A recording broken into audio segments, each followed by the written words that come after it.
ఉద్యోగాలన్నీ అమ్ముకున్నారు అనే వార్త చాలా నాకైతే ఆందోళన కలిగించింది. ఎందుకంటే ఇంకా డబ్బులున్నోళ్ళు కొనుక్కుంటారు, డబ్బులు లేనోళ్ళు చదువుకుంటూ పోతూనే ఉండాలనా?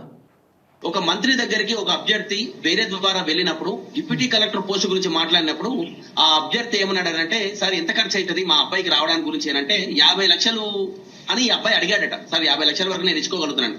ఏం మాట్లాడుతున్నావు అబ్బా, ఒక ట్రాన్స్ఫర్ కే 20-30 లక్షలు మేము తీసుకుంటున్నాము, 2-3 కోట్లు లేని గ్రూప్ 1 ఉద్యోగం ఎట్లా తీసుకుందాం అనుకుంటున్నావు అని ఒక మంత్రి అన్నాడు. 3 కోట్ల రూపాయలు 2-3 కోట్ల రూపాయలు ఉంటే తప్ప ఉద్యోగం రాదు. 50 లక్షలు ఇస్తా అంటే కుదరదు, ట్రాన్స్ఫర్లకే మేము 30-40 లక్షల రూపాయలు తీసుకుంటామని చెప్పారంట. ట్రాన్స్ఫర్లకు అట్లే జరుగుతుందేమో. చాలా డిపార్ట్మెంట్లో చాలా అనుమానాలు ఉన్నాయి. కానీ ఈ పిల్లలు ఎప్పటి నుంచో చదువుకుంటూ వస్తుంటే వాళ్ళ ఉద్యోగాలు అమ్ముకోనికి ఈ ప్రభుత్వం ప్రయత్నం చేసిందా? అమ్ముకున్నారా నిజంగానే? ఎలిజిబిలిటీ 15 సంవత్సరాల నుంచి చదువుతున్న వాళ్ళకి ఎందుకు ఎలిజిబిలిటీ రాలేదు? ఎవరెవరికో కొత్త వాళ్ళకి ఎట్లా పోస్టింగ్ ఎట్లా సెలెక్ట్ అయినరు గ్రూప్ 1లో?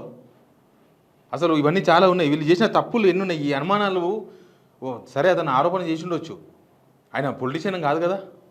ఒక విద్యార్థి, ఒక అభ్యర్థి ఆరోపణ చేస్తున్నాడు. ఏంది ప్రిలిమ్స్ మెయిన్స్కు వేరు హాల్ టికెట్లు ఇచ్చింది, అదొక అనుమానం కాదా? యాక్చువల్గా ఒకటే హాల్ టికెట్ నెంబర్ ఉండాలి. కమిషన్ ఈ 2 హాల్ టికెట్లు జారీ గురించి ఎక్కడ చెప్పలే, ఫస్ట్ నుంచి కూడా సడన్గా తీసుకొచ్చారు. నిబంధనలో పేర్కొనలేదు. అదే యూపీఎస్సీ ఒకే హాల్ టికెట్ నెంబర్ని జారీ చేస్తుంది. యూపీఎస్సీ ఎగ్జామ్స్ ఉంటాయి కదా, వాళ్ళు ఒకటే హాల్ టికెట్ ఇస్తారు.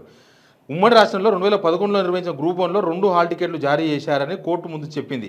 కానీ 2 హాల్ టికెట్లు జారీ చేసినట్టు ఆధారాలు మాత్రం సమర్పించలేదు. అబద్ధం చెప్పింది కోర్టులో ఈ గవర్నమెంట్, కానీ ఆధారాలు ఇవ్వలేదు.